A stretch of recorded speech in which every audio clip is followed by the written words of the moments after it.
What up, what up, what up, what up, what up? Good, it was good. Yeah. All I see, right. I see you blasting that joint right there. Yes, sir. Big up Nutso. Queens get the money. Hey, Fucking. all Uh, right. yo, What's yo. good, Jamal? What's good, Mr. Sinister? This is episode 106 of the Carrying the Culture Show. Mr. Sinister, legendary X-Ecutioners, X-Men. It's your boy Jamal carrying the culture right here. And I'm pumped about this show, so I'm happy. Thank you for joining us, man. I Oh, no feel problem. Thank you for having me. Yeah, nah. So let's get it in, man. I'm really excited about this. Everybody, if you have questions, please use the questions feature below. It has a question mark. That way I can look at it, pull it up, and then we can all see it. So yeah, man. I just want to say again, thank you for joining us. You know, legendary DJ. If you don't know, you can't really say you fuck with this shit. You know what I mean? I don't know if you don't know. X-Men, Rob Swift. We did have Rob on. You know what I'm saying? Rest in peace. Grandmaster DJ Rock Raider. Man, And, rest in peace. you know, so been doing it for a minute. You know what I mean? Killing it on the table. So we're going to get into it. And it's great because for us, since we are carrying the culture, it's bigger than just the rap. You know what I mean? It's about all of that. That's what makes the culture, right? So, so we had Rob on about a couple of months ago, but the conversation was actually about this whole Latino black thing in hip hop, and so Yeah, I see it, yeah. we didn't talk DJ shit. So I mean, so for you, this is gonna be fun for me, but so I need to get into the beginnings, man. I don't, you know, like where, like for you, where did the bug start? I mean, I from your bio, it said that you your pops was spinning brakes or something, but let's take us there. Oh, yeah. So I basically got started early, man. You know, my father was a DJ in the 1970s. He DJed in spots like Dance Sateria and all these clubs in the city that was popping at the moment. You know, back then the thing was mixing. So at that time, you know, my father had a turntable set up, and the funny thing is, I was a little kid. I used to get up on the chair, and I used to put the equipment on, and I used to always shut the music on and just blast it, and this be whole surges of music. And he'd come down and be like, "What are you doing?" So at one point he got smart and he started hiding the needles from me. And he had these turntables. I think they were like B100. So he took the needles off. He hit them and stuff like that. And you know, I think he noticed that I wanted to learn. So he, at a small age, he used to put me up on the chair and he used to have me just like DJing, like just like emulating the turntables and stuff. So that's basically where that started for me. Literally like How old were 4 you? to 5 years old. I was like 5 years old at the time. You know. And I got pictures actually. I'm actually about to post them like at some point where my mom had bought me like a little portable turntable. If anybody remembers those little portable turntables back in the days, they were like little needle sets and stuff like that. But I had a little one, and actually have a picture of me holding one. So that's when I got started. I got started like that, and that was my beginnings. Yeah. Right there at home, like right in the crib. Right there in the crib. Right there in the crib. So then, so it was easy. I mean, the bug it's been in you since day one, pretty much. So Yes. we had our homegirl DJ Sapphire on recently. Big up her. She's super dope, and Yes. she was telling us that nobody taught her anything. She learned Yeah. her own, didn't have a mentor. But then I was reading on your bio about Dr. Butcher. So tell us about like just terms of that influence right there. Oh yeah, so you know, as growing up, just from that, I took it there, and of course, I started listening to the radio because anybody in New York that knew, like back then, I'm gonna really bring it back. Like back then, on Kiss FM, it was always 3 DJs. It was a Red Alert one week, it was Chuck Chill Out one week, and then next week we had the Latin Rascals. If anybody from New York knows that from way back, they knew the Latin Rascals was there. So I was listening to all of that stuff. I was recording tapes, so Red Alert. I faithfully caught Red Alert and Chuck Chill Out every week. I was going back and forth to WBLS, then it was WHBI. I was going back to all these stations and just listening and just acquiring all this knowledge. And at that time, I didn't even know about competitions and DJ seminars. So as I went on, I was practicing myself, and I got into the house era. I started mixing house, and I started cutting and stuff, and I just thought I was the best at this time. I was like, yo, man, nobody can take me. Nobody can take me out. I'm really good. So my boy Eddie came to the crib one day, and he was like, yo, man, you got to go to this guy Drew's house, man, Dr. Butcher, man. He's crazy, man. Yo, I was in his crib and he was doing some stuff that was crazy, and I'm like, you know, at that time, I'm like, man, ain't nobody can beat me, man. This guy, he's not good. So he was like, yo, I'm telling you, Joe, you got to go over there. So he brought me over there. I ended up going, and I went over there with this attitude, like, yo, man, I'm just gonna take this dude out. He can't be that ill. So I go over there. Yeah. When was this?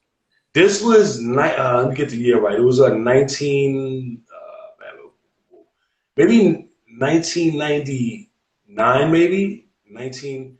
Oh, this was later. This was later. This is later. Yeah, I would say this is way later. So okay. Actually, it was about 1998, maybe I would like to say. All right, so we're gonna after this, we're gonna go back because I didn't know this was so much. Yeah, I skipped a whole bunch.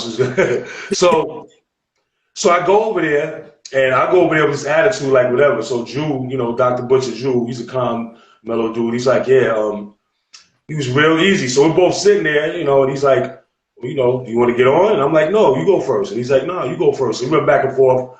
So anyway, he was like, okay, I'll go first.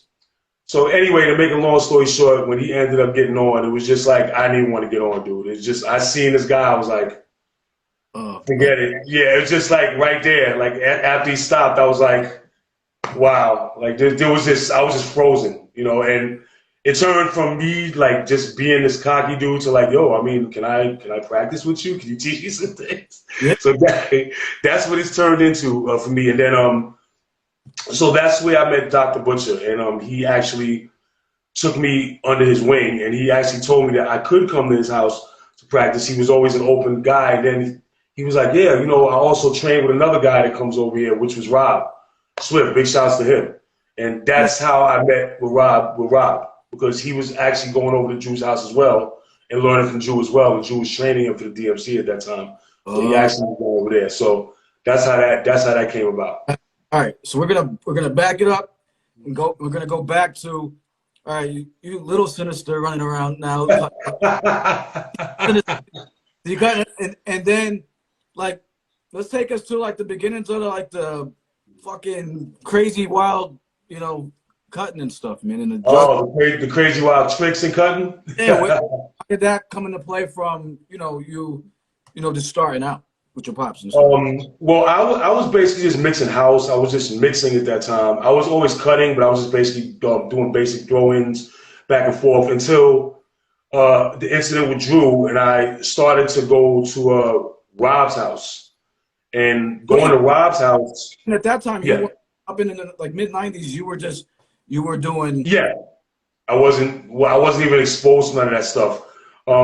Actually, yeah, so I know. So it's just a disclaimer. Like, this is why this is dope for me. I know you as, and then when I was, that's all I could do.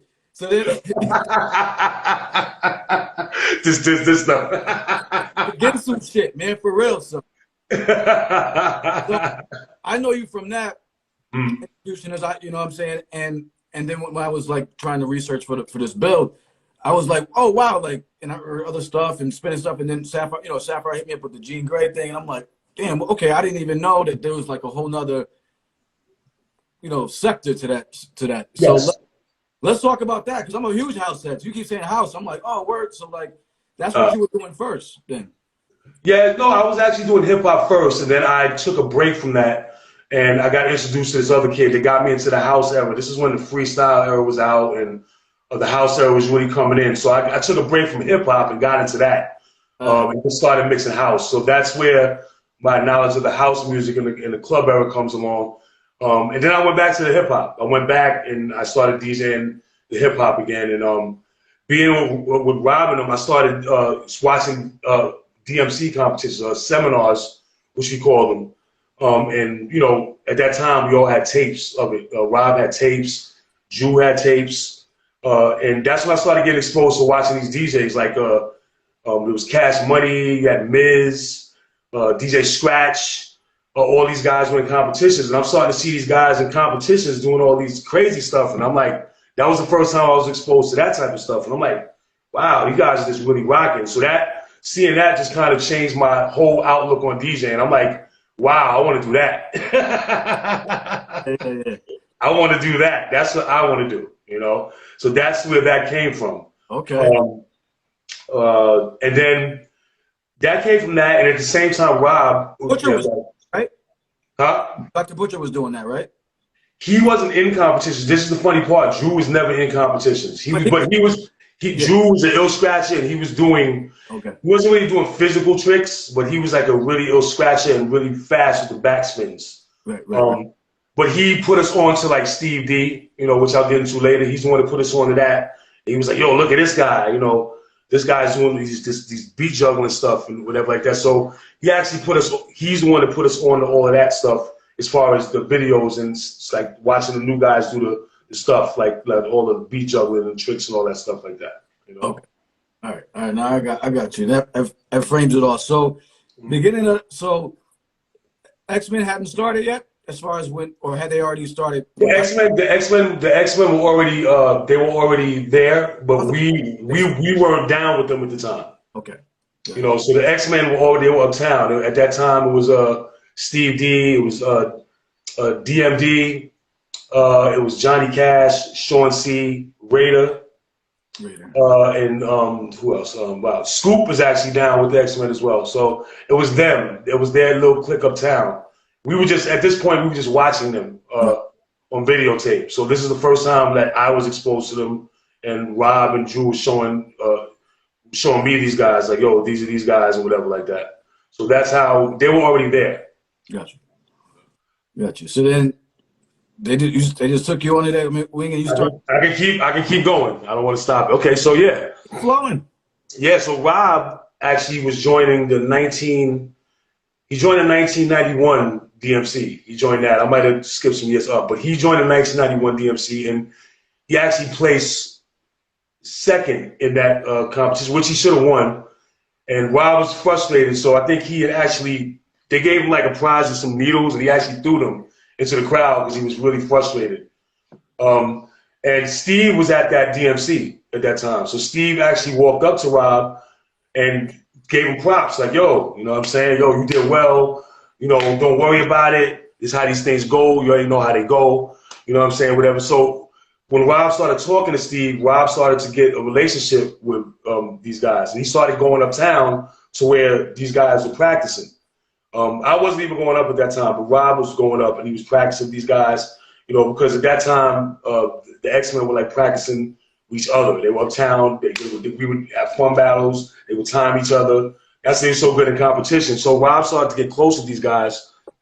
And when I saw that, I was kind of like, at this point, I was just in my mode of starting to practice my scratching and starting to practice my patterns and all this kind of stuff like that. So Rob actually brought me uptown one day. And he was like, well, I'm going to bring you uptown with me so you can go meet these guys and stuff. And, but these guys battle and, and I had my routines. I remember being really nervous when I went up there, like, wow, like I hope my routines are good. So I went up and I started practicing with them and got cool with them and stuff like that and started getting into the ciphers. And of course, my routines weren't nearly as good as theirs. And I was like, damn, it's crazy. So it made me go back home and just start practicing just to get good, to get really good. And I started practicing and just started working my craft. And I remember I used to call Rob every day, like, yo, Rob, how's this sound?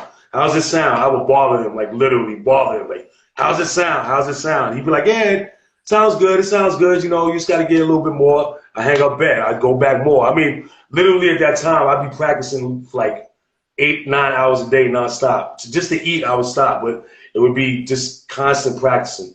And Rob joined the 1992 DMC, and he actually won that one. If you guys see that, you'll see me standing on stage passing the records because I was going to Rob's house helping him time for that DMC.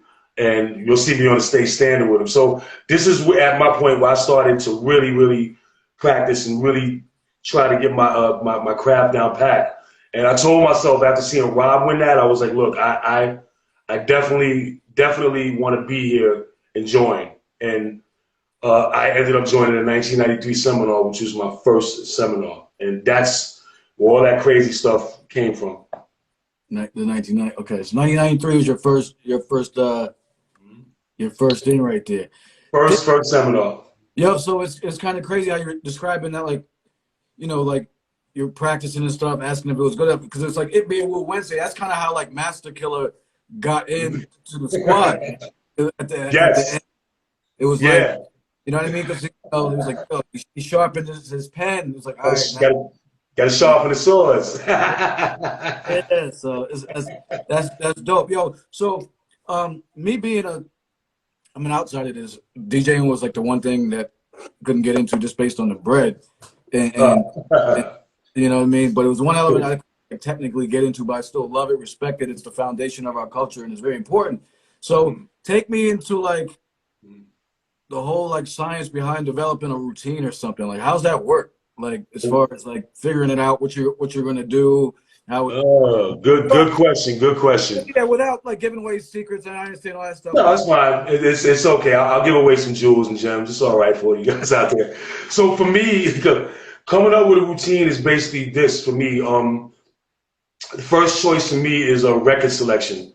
Noticing that a lot of DJs that are real ill and seeing them back in the days is like they might have been doing like a crazy routine, but the records that they were using, nobody knew. So it's kind of like I looked at this and I'm like, because I had watched mad competitions and seeing that sometimes guys doing crazy patterns, but the record wasn't recognizable. Either they were using a record that wasn't really big or it's people they really know. So my first step of making my routines, which I always did, was the record selection. I normally took a record that was popping, something that was a hip hop classic, something that as soon as you threw on, people knew. Like right away, instantly, when you threw it on, they already know the record. So they already like, right. Okay. Yeah. Like, kind of like took it to like the party element of it, like how a party DJ would play a record and it'd get the crowd hyped. So I would use records like that. Because I knew if I used records like that, then whatever I started doing with it, they would automatically know if I'm changing it up. They'd be like, oh, wow, look what he's doing to this. Because they already know how the record sounds. So that was my first step of coming up with a routine. The second step would be to pattern it.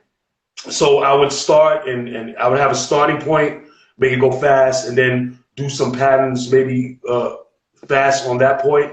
Then I would start slowing it down. So how I would do that is to pattern it by bars. Like all my routines are patterned by bars. So basically I'm doing what a machine does, but just manually. Long as it sounds on beat and it goes, I usually do it. And every time I do a pattern, I try to change the next section of the bar to make it exciting. It's like building everybody up for the kill shot. So you have a starting point, then you have a build in, then you're going in, then you're going to the outro, which is the climax of the routine, which after the bars go, as long as everything's sounding good on beat, the last point, everything for me changes. So that's how I pattern my routines. I just go from a start point and I constantly kind of try to keep changing the sound. So when people hear that one sound, they get tired of that. It's like, oh shit, he's doing something else now. Then it's like, oh shit, he's doing something else. It's kind of like a machine. Like you hear the beat, then you hear it come in, you hear the bass line, then you hear a horn, then you hear another change in the beat. It's the same way I pattern my routines. It's just to keep changing every time I do it to reach up to a climax point. Yeah, good insight. Listen, all you DJs on here, that was some jewels for your ass. Like, basically start your shit out. That's very important, man. So, like, picking the records, because you're right. Like, if you pick some really obscure shit, yes. But like if you pick some popular stuff, you're gonna have the crowd from you.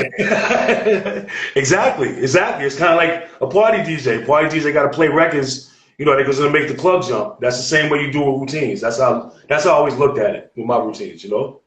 Right. So, what do you like better? I mean, like, as far as DJing goes, there's so many different aspects. And what do you like to do the most? Man, I'll be honest with you. For my years of doing this, I love tricks. Of course, I'm a little older now. I can still do them if I have to, but let me tell you, like right now, doing tricks, if you see me doing them, I might not look like it, but shit, I gotta take 2 Advils before I do all these tricks. So it's kind of like, I love the party aspect now. Like I've been getting more into the mixing aspect. I always was a mixer, but I like just mixing. I like playing now. And I like playing out a little bit more. I like mixing with the turntables a little bit more. It's like, I love the fact of blending. And that started happening actually when I started coming to Boston with your girl, with Sapphire, with my homegirl. Like, just being around her, like, and just hearing how she blends, like, it's just like, wow, I just want to keep blending because the way she blends is like, and I'm like, wow, you know what? I just want to blend, man, and just that feeling of blending is so dope. It's like none other. Even if you're mixing and you're scratching and you're doing all this technical stuff, just something about that feeling of blending and just creating music and just blending two songs together and just making music. You know what I'm saying? Because the DJ actually started with mixing. I think a lot of people know, all before that technical stuff came along, before all that wiki and stuff like that and whatever. It was the DJ was based on the selection that they played and mixing. Disc jockey, like exactly. It was based on that. So yeah. So I love mixing. I enjoy mixing a little bit more now than I do doing all this fancy trick work and stuff. Maybe because I've been doing it for years, and doing the same thing with it for years. So no, I'm glad that you touched on that because for me, like I love the tricks. I mean, I think it's dope, and but it's like there's the essence of, to me, of a DJ is, again, the disc jockey. So they're playing good music. I want to hear good music. So all the time. it's like b-boying. It's like if you can do all the power moves, that's great. But like you gotta have the up rock and the top rock. But so I want to hear, like, you can do all the tricks, but it's like, can you just play a party for me? Can you get the crowd jumping? Thank you. I'm glad that you said that, Jamal, because honestly, and just to say this, I've been to a lot of parties where you got these top DJs that can do all these tricks, but they're like, the club owner's not bringing them back. Like, honestly, like they're not kind of, because they don't know how to play parties. So just because you're like an ill trick DJ and you can do all these crazy, incredible 2-click flares and you can backspin, doesn't mean you're gonna be able to rock a party. And I've seen a lot of DJs like that. To me, a real DJ is a DJ that knows how to rock a party, even if they don't do none of the tricks. I respect a DJ more if they know how to kill a party and based on their music selection and how to rock a party. Of course. Well, thank you for clarifying that, because that's a foundation. Do you think, I've seen this, because I came in as a b-boy, so I would always have a relationship. Oh, you're a b-boy? I didn't even know that. That's what's up. Respect. I came into this. So nice.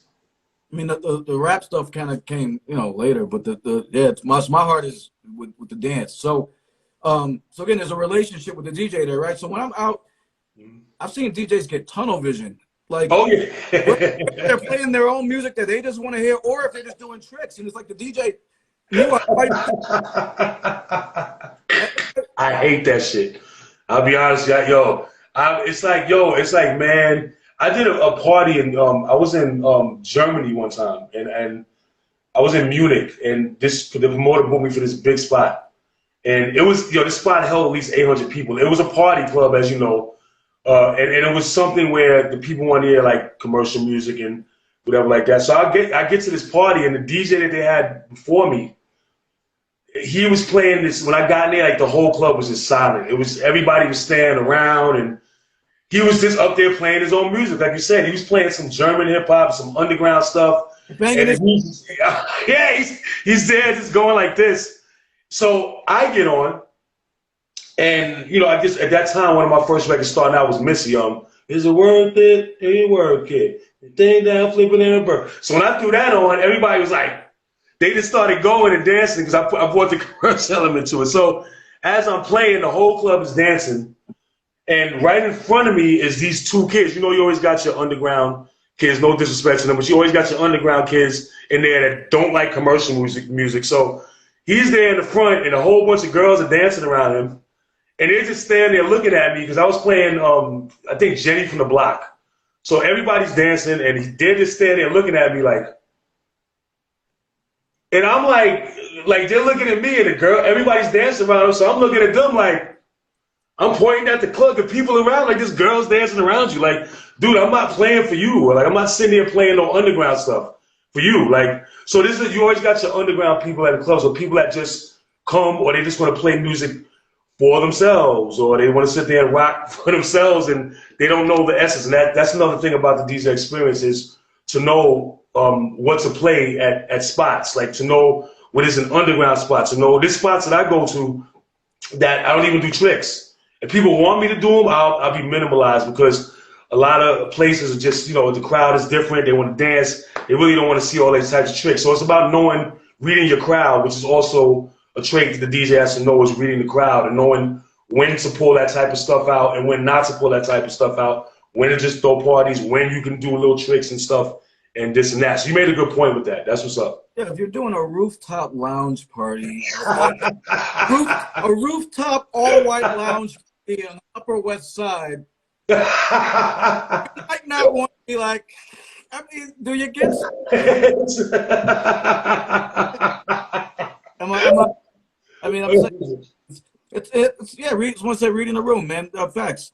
Gotta read the room. It's very important as a DJ. I've learned that early on, you know?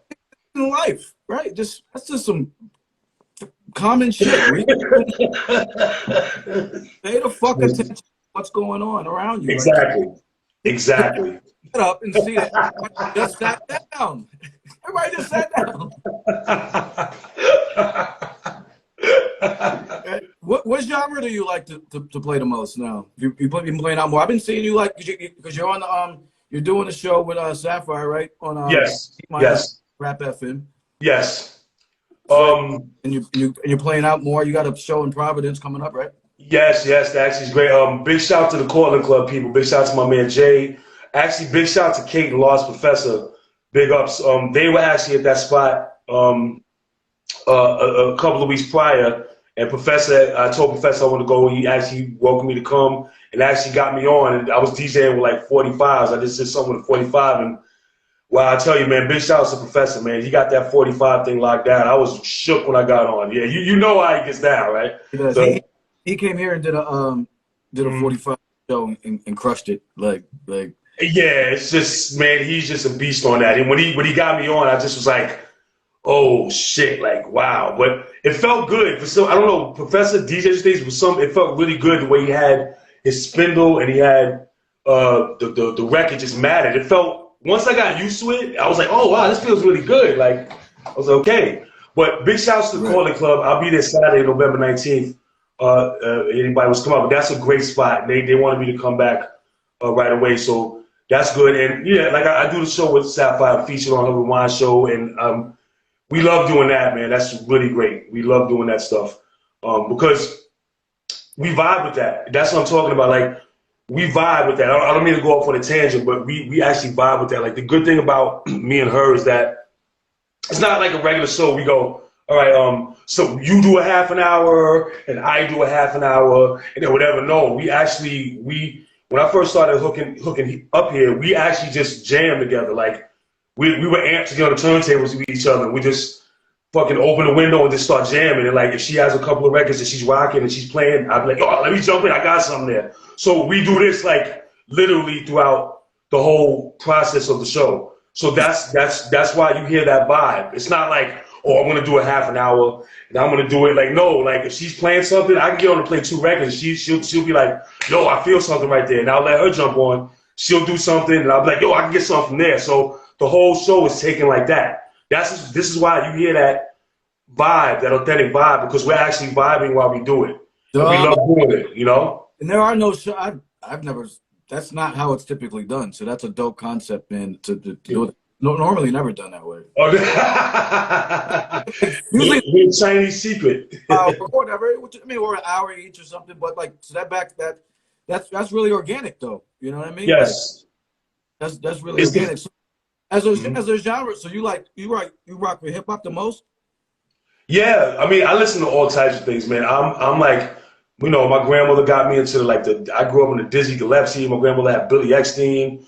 She had Lionel Hampton, and just being in that area from my mom coming up there, I adapted that James Brown, Dramatics, all those people from the soul era back then. So I listen to everything, man. Like if it's good music, I listen to it. You know what I'm saying? I'm diversified when it comes to music.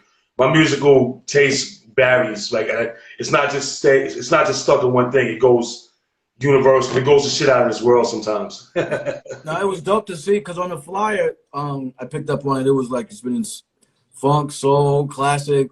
Yes. I'm like, oh, word. It's not just like, you know, just I mean, my only knowledge of you guys was, you know, I saw Rock Raider live, rest in peace. So my only knowledge of you guys was just the you know, the tricks and stuff. So I didn't know about all of this until. Wow, that's crazy, Tamar. I really respect that because that's another thing that's really deep that you said that. That's it. You know, back then a lot of people did not book me because of that reason, and then I told myself, you know what? When I was going to parties and people, I was just playing, and I see they have a party DJ before that, and I'm like, you know what? I can do this. Like I can play party music. Why do that? Let me just play my own party and just incorporate my routines into it. But when I started doing that, a lot of the promoters actually were like, yo, like, we didn't know that you did that. Like, you know, I used to do this radio show back in the days. Sorry, I hope I'm not getting on a tangent with you. Are you But, good? Say speak. yeah. I used to do this radio show back in the days. It ain't shit. You see me, I mean, we just chopping it up. So. Yeah. So I used to do this radio show back in the days, and it was raw. This is when Ustream was out. I don't know if it's still out, but this is. I remember that. Yeah. So this is when De La Soul first came out with their Dugout radio station. They were the first ones to start marketing that internet radio, I think. And I was on a radio station called Easy Radio. Big shouts to Media Z if she's watching. But dude, I was doing this show for 6 hours by myself. That's how hyped I was. And I was 6 hours, I had no host, no nothing. It was click on Mista Sinista, and I would just go on the turntable for 6 hours. And I got so much music I was able to play that time. But it started building and building and building.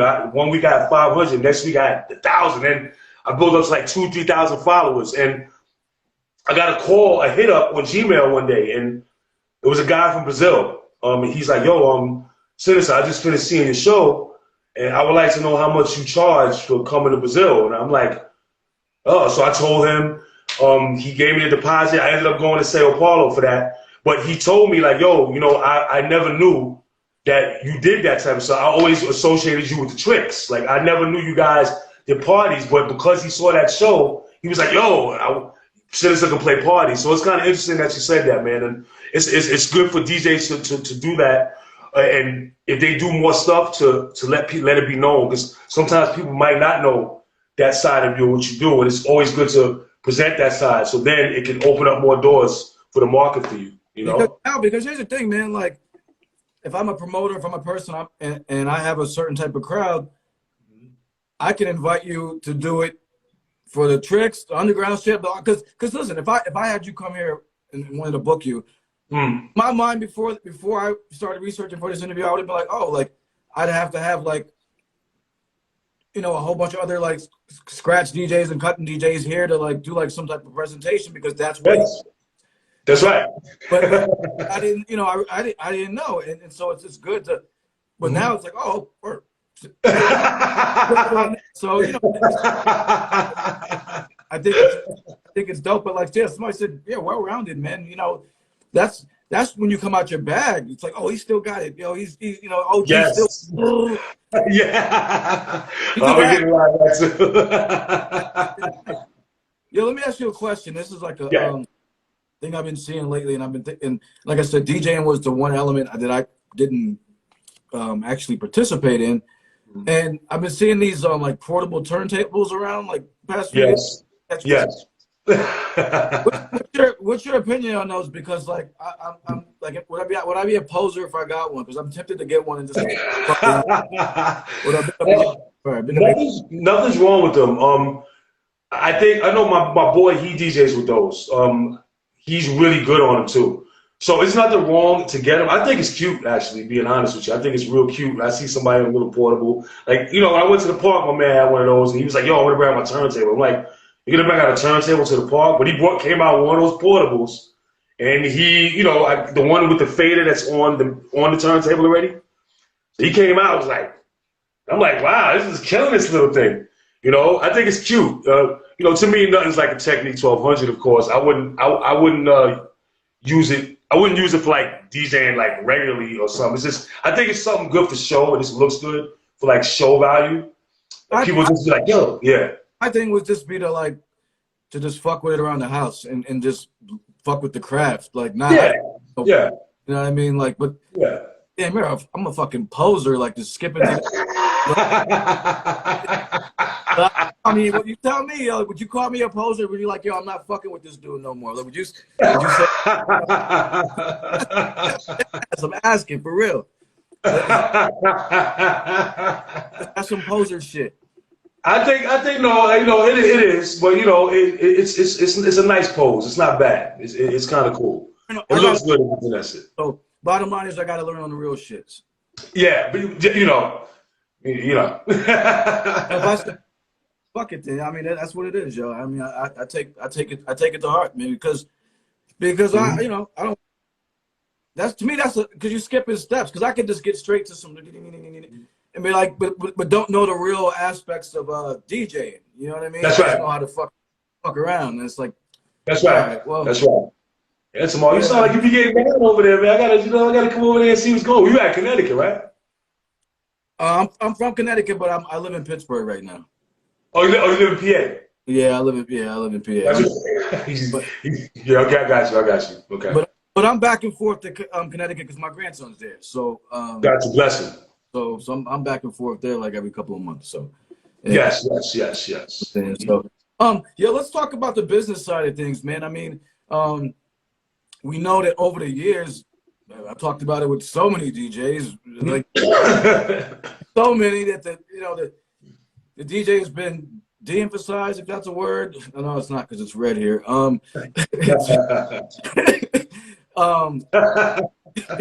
It's whatever. It's been pushed back, right? Promoters are hiring people to just push buttons, turn knobs, and stuff like that. Even using cardboard cutouts and just playing playlists, doing all sorts of shit. DJs aren't making as much as they should. So talk a little bit about that, man, because it's the foundation of hip hop, but it's also just DJs are getting jerked. Right? Yeah. That's a real great topic. And to all these promoters that's listening, back then it was great, man, because I came from a time where there was events going on every fucking day of the week in New York. Like there was tramps, there was vinyl, there was a whole bunch of things, and DJs were getting paid good money, and people were paying DJs based on the skill level and based on what they can do, and they were actually they were involved in promoting the spots. You went to the spot, you got paid to actually DJ. You know what I'm saying? Like, $200, $300, you're getting paid to DJ. It wasn't no bar, it was bar guarantees, but the DJ got paid to come and play. Now, what happened today is these cats flipped it, and these new kids that are coming in, they're taking like $50 to DJ, and most of these club promoters are like, oh, well, I'll just get my cousin to play, and he'll just bring an iPod. So for them, it was a cut corner thing. Like, so now these days, and I've experienced this with spots today, as of now, these club owners, or bar owners, they don't want to invest into their own spot. Back then, if you own a bar lounge, say, I'm just gonna leave that. You promote your spot. You're the one that promotes the spot. The DJ, if their following will come, if it's built up, their following knows that they're gonna be there, they'll come. So the artists will promote themselves, their following will come, but the club is their responsibility to promote themselves. Now, you got these bars that are looking at you like, oh, well, you got to do the promotion. Like, we don't do anything. If you don't bring people, we can't pay you.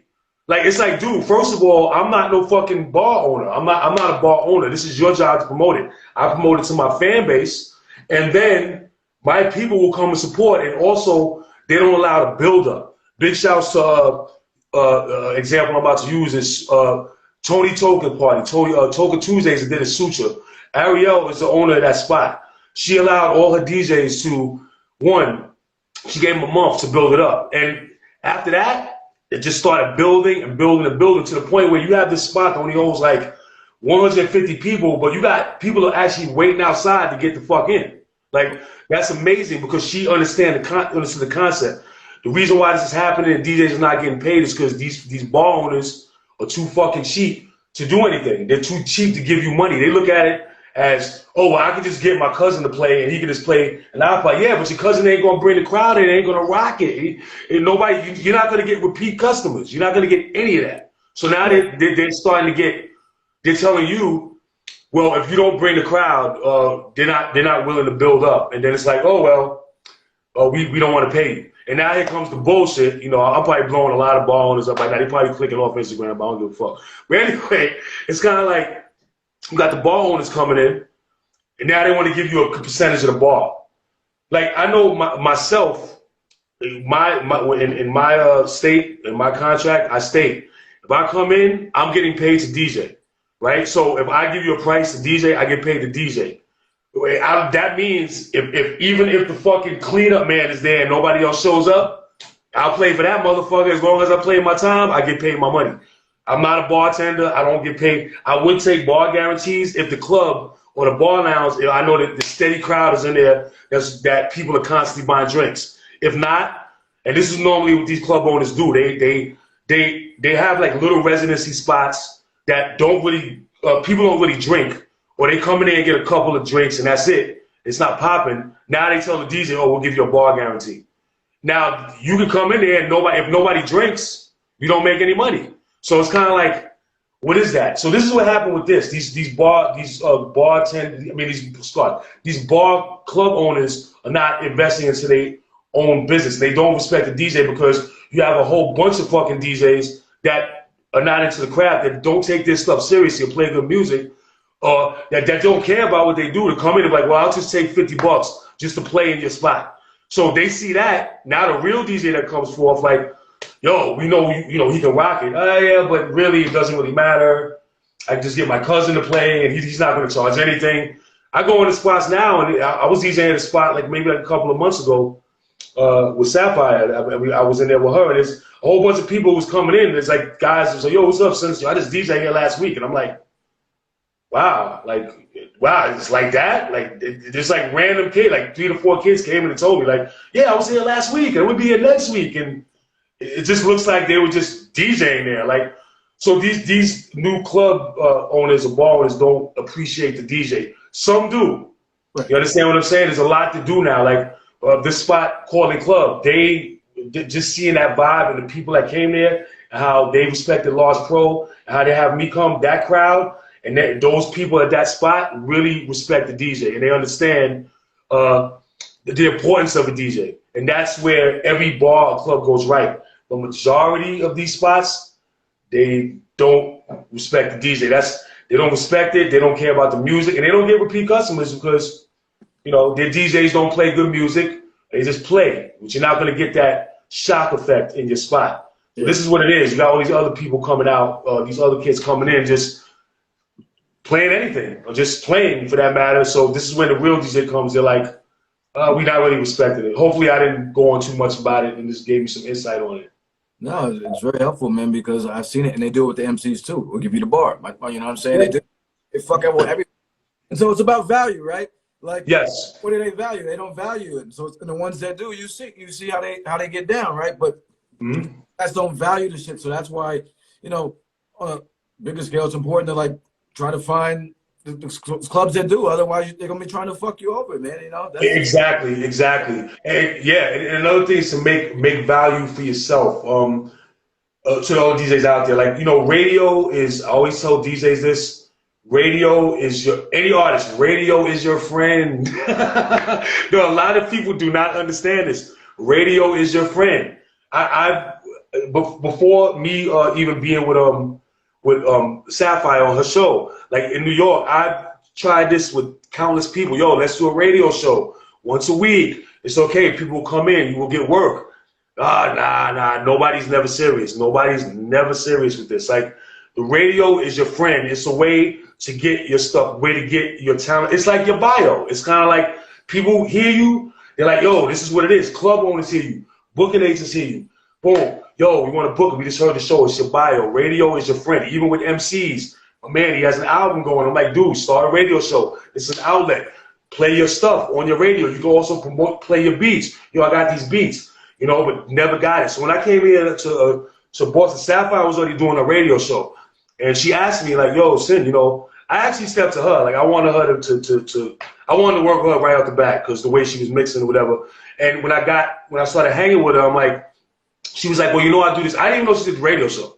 Like, I just saw her out at a spot in the club, like, and just was amazed at what she was playing. I'm like, because normally I don't stay at spots, but she happened to be playing at the spot, and I just stayed there. And normally I go home, but I was like, you know what? She was just rocking earlier, so let me see what she's playing now. And earlier she was rocking some hip hop and just blending the shit out of it. So I stayed, and like, I have a lot of fucking music, dude. Like, I have a lot. Like, I'm on like at least 4 terabytes worth of music. I have genres. It's very hard for somebody to get past me with any type of music. But I'm sitting there, this next to her and just watching her, and like, I'm hearing shit, and I'm like, damn, that's one I ain't got. I ain't got this one.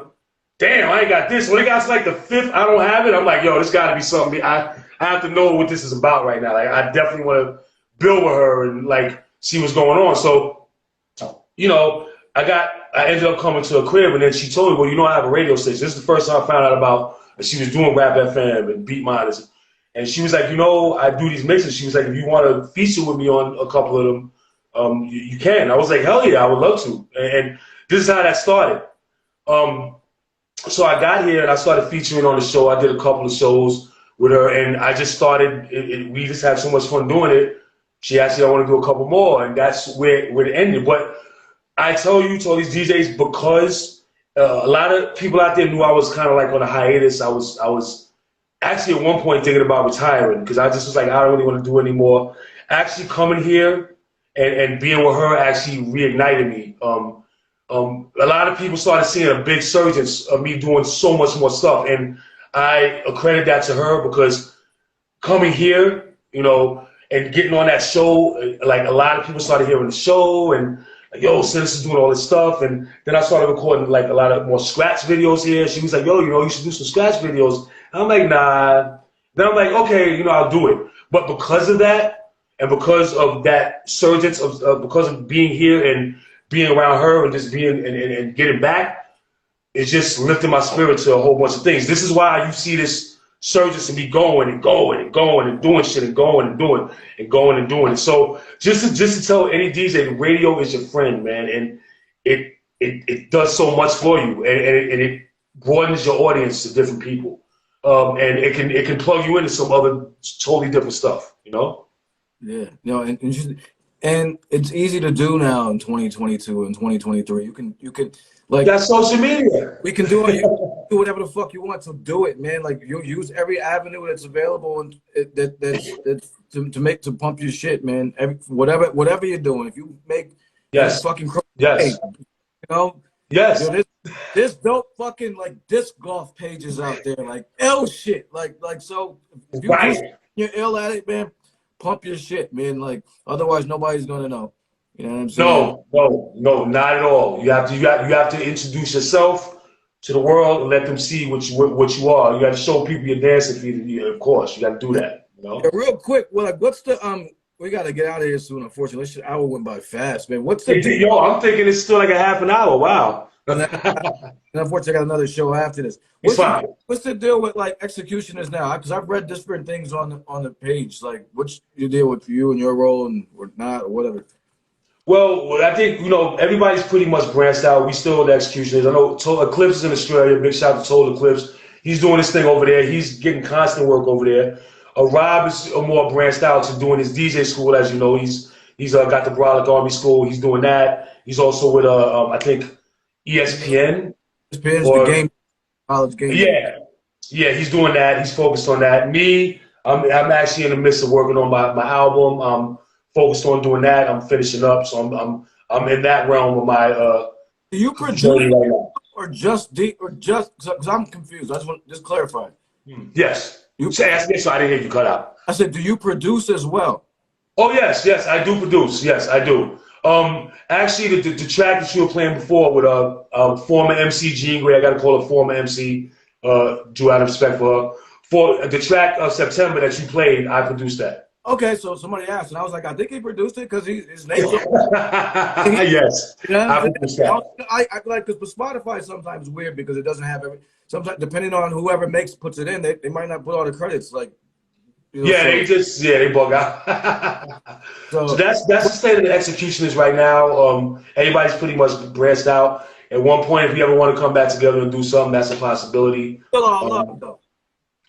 Yeah. Everything's still love. Everything's still love. It's still love, yo. So, But so yeah, that's dope. So you did produce that shit. That's dope. Yo. Oh yeah, you know it's funny. I heard you before I got in. I heard you go, yeah, I don't know who produced that. Then you say, oh yeah, I heard the scratching. I heard the scratching. So that's the point of it now. Yeah. No, so that's dope though, because like again, that's another to me. That's another feather in your cap. You know what I mean? As far as it's like yeah, diversify, man. You know what I'm saying? So Great thought. what's the future hold for you? Right now I'm on a journey, and right now I'm just shaking that journey. It's still it's a chapter in my book being written. I have an album coming. The title of the album is called Reborn. I got a lot of good features. You know, of course, as you guys know, I got former MC Gene Gray. Also got a track with Ill Bill and Vinny Paz. Oh, what? Yes. You know, this is a journey still going. I also have Nutso. Big shouts to him. I have Nutso on my joint, and also, yeah. I got Joe Pesci. And real quick, I know that you got to go out. Also, like, you know, back in the days, people did albums with the same producer. I also have featured producers. I'm working with Aton Noise, C the Cuban, big shout to him. I'm working with him as well. You know what I'm saying? And out of Philly, these kids, Dead Poets, I'm actually working with them on, they gave me some heat. Sorry, not to cut you off. This is all on the producer level? Yes. I feel like, yeah, my album, I want it to be different feels, authentic feel, and I don't want it to be the same feel. So that's why I don't want to just be, I got featured producers. So I don't want to just be the one producing the tracks. I want every track, I want my album for people to hear different feels as it goes on. That's the goal of it. So how people got featured MCs, I also got featured producers to make the album more interesting to listen to, and most of these guys are giving me a lot of heat. So the journey's still going. I'm still in, this journey is still being traveled. And, you know, I'm talking to Tash from the Alcoholics. He's going to do something. So stay tuned for these things. They're coming, and the heat is just coming, and the journey's going. It's just moving, and it's just going, and I got a lot of good stuff coming up. No, that's dope, man, and keep us, you know, add us to the loop. I mean, you know what I'm saying, to let us know what's good, because this is dope. Yeah, I mean, like, I apologize for like pigeonholing you and putting your ass in a box. Like, I had no idea, and it's dope. Like, this is like this is a great find for me, you know, personally, like, you know, because there's so much more. I mean, I like on the strength of it alone, I'm like, yo, this is one of the illest cats I ever seen do this fucking crazy Insu shit. So I was like, we gotta have him on. Like, that was the initial, you know, when Sapphire hit me up, that was my whole, you know, thing, and I'm like, oh, okay. I was digging. I'm like, oh shit. So, but thank you. So we got to get on out of here. It's gonna cut me off in a minute and 50 seconds. We go live with our people, Save the Hip Hop Culture, for the after party. We're gonna get this up on our YouTube channel. Thank you, Mr. Sinista, legendary X-Ecutioners, X-Men. Appreciate you, for real, man. Thank you very much, Smart. Appreciate you too as well. Yeah, so we'll do this. Big up to everybody joining on the chat, and we're gonna get this up. Peace, y'all. Thanks. Peace, man.